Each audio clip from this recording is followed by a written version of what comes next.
Reading from the devotion, My Utmost for His Highest by Oswald Chambers. Today I'm going to read from November 20th, and the title is The Forgiveness of God, taken from Ephesians 1:7. In Him we have the forgiveness of sins. Beware of the pleasant view of the fatherhood of God. God is so kind and loving that of course He will forgive us. That thought, based solely on emotion, cannot be found anywhere in the New Testament.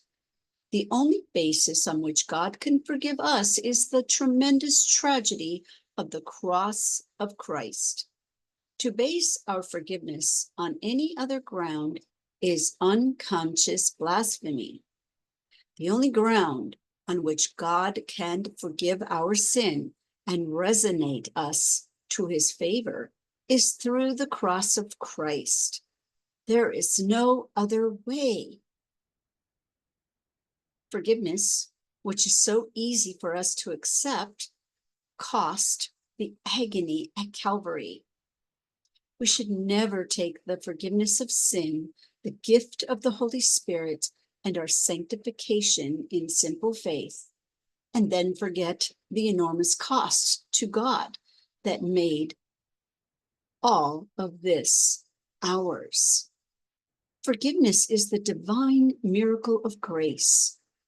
The cost to God was the cross of Christ. To forgive sin while remaining a holy God, this price had to be paid. Never accept a view of the fatherhood of God if it blots out the atonement. The revealed truth of God is that without the atonement, He cannot forgive. He would contradict His nature if He did. The only way we can be forgiven is being brought back to God through the atonement of the cross. God's forgiveness is possible only in the supernatural realm. Compared with the miracle of the forgiveness of sin, the experience of sanctification is small. Sanctification is simply the wonderful expression or evidence of the forgiveness of sins in a human life.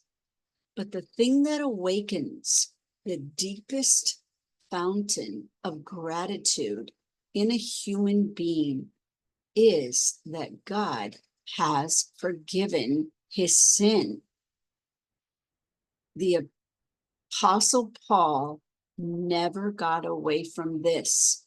Once you realize all that it costs God to forgive you, you will be held as in a vice, constrained by the love of God.